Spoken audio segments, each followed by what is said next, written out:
Hey everybody, good morning. It is Mr. Francis coming to you for another reading of Reading with Mr. Francis.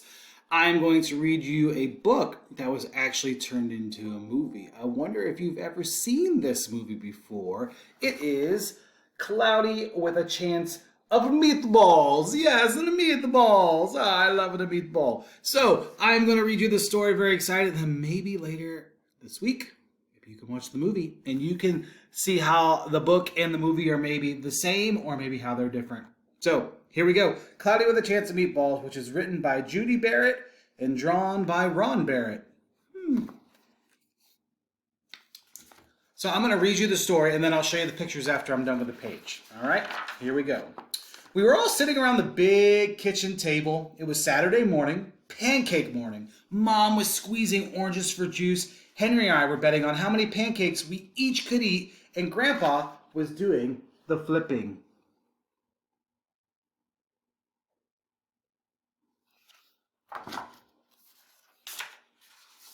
Seconds later, something flew through the air, headed toward the kitchen ceiling, and landed right on Henry. After we realized that flying object was only a pancake, we all laughed, even Grandpa. Breakfast continued quite uneventfully. All the other pancakes landed in the pan, and all of them were eaten, even the one that landed on Henry.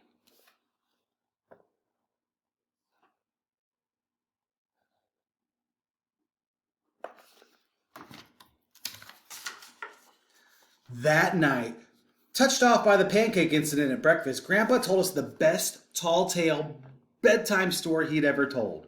Across an ocean, over lots of huge bumpy mountains, across 3 hot deserts and 1 smaller ocean, there lay the tiny town of Chew Swallow.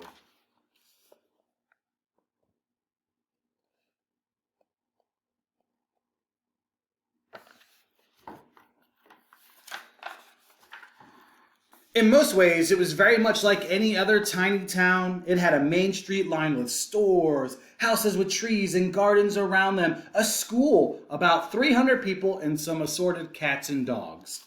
But there were no food stores in the town of Chew Swallow. They didn't need any. The sky supplied all the food that they could possibly want. The only thing was really different about Chew Swallow was its weather. It came 3 times a day. At breakfast, at lunch, and dinner. Everything that everyone ate came from the sky.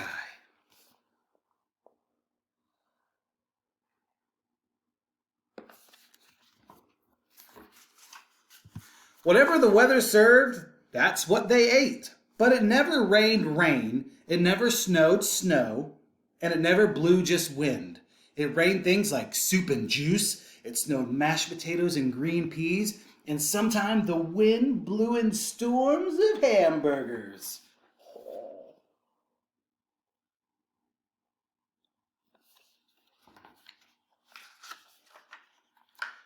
The people could watch the weather report on TV in the morning, and they would even hear a prediction for the next day's food.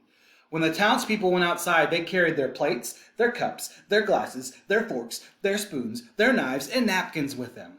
That way they would always be prepared for any kind of weather. If there were leftovers, and there usually were, the people took them home, put them in the refrigerators in case they got hungry in between meals.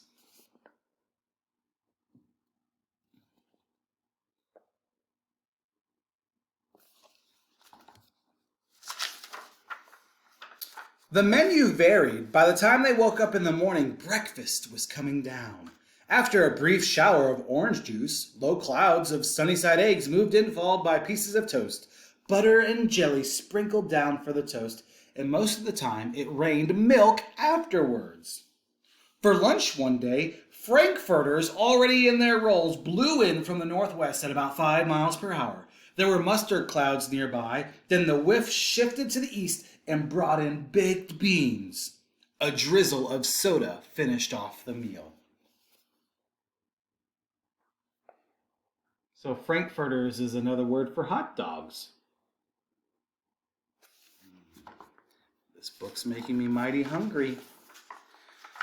Dinner one night consisted of lamb chops, becoming heavy at times with occasional ketchup. Periods of peas and baked potatoes were followed by a gradual clearing with a wonderful jello setting in the west. The sanitation department of Chew and Swallow had a rather unusual job for a sanitation department. It had to remove the food that fell on the houses and the sidewalks and lawns. The workers cleaned things up after every meal and fed all the dogs and cats. They even emptied some of it into the surrounding oceans for the fish and turtles and whales to eat. The rest of the food was put back into the earth so that the soil would be rich for the people's flower gardens. Sanitation department is another word for garbage collector or trash collector. So they had the job of cleaning up all the food that was left on the street. Life for the townspeople was delicious until the weather took a turn for the worse. Spaghetti ties up the town.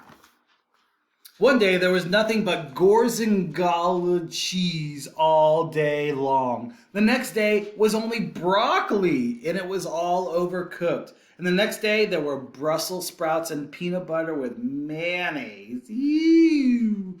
Another day there was pea fog soup and no one could see where they were going and they could barely find the rest of the meal. They got stuck in the fog.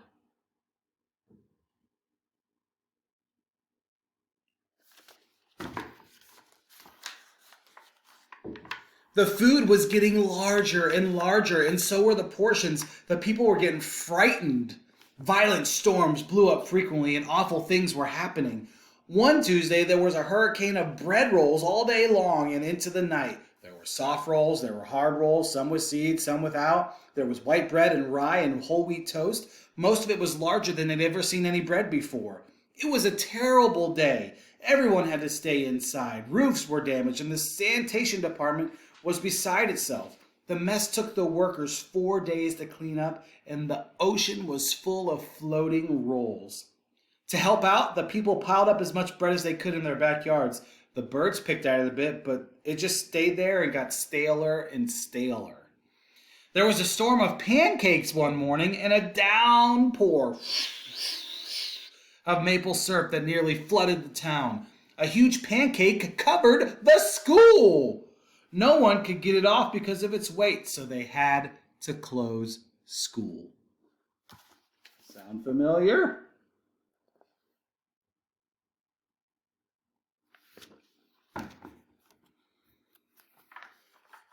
Lunch one day brought 15-inch drifts of cream cheese and jelly sandwiches. Everyone ate themselves sick, and the day ended with a stomach ache. There was an awful salt and pepper wind by an even worse tomato tornado. People were sneezing, achoo, achoo, achoo, and running to avoid the tomatoes. The town was a mess. There were seeds and pulp everywhere.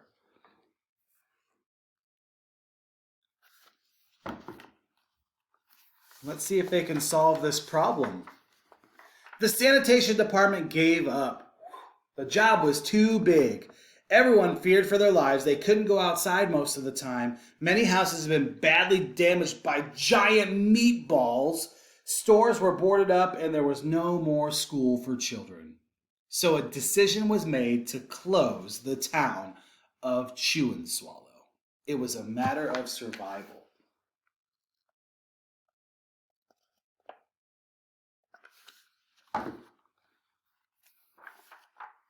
The people glued together the giant pieces of stale bread with peanut butter. They took the absolute necessities with them and they set sail on their rafts for a new land.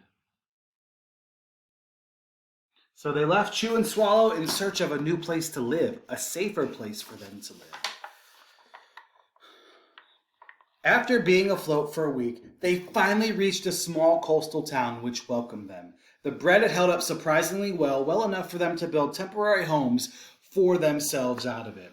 The children began school again, and the adults all tried to find places for themselves in the new land. The biggest change was that they had to go to the store to buy food. They found that it was odd that it was kept on shelves and packaged in boxes and cans and bottles. Meat that had to be cooked, was kept in large refrigerators, and nothing came down from the sky except rain and snow. The clouds above their heads were not made of fried eggs. No one ever got hit in the head by a hamburger again, and nobody dared to go back to Chew and Swallow to find out what had happened to it. They were too afraid. Henry and I were awake until the end of Grandpa's story, and I remembered his goodnight kiss.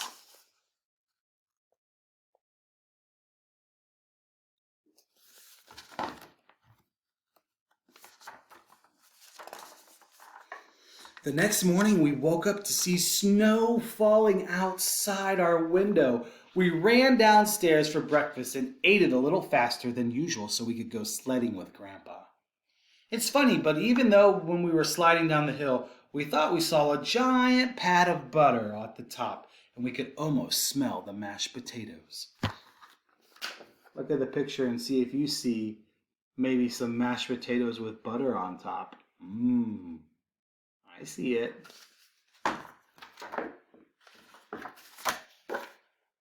The end.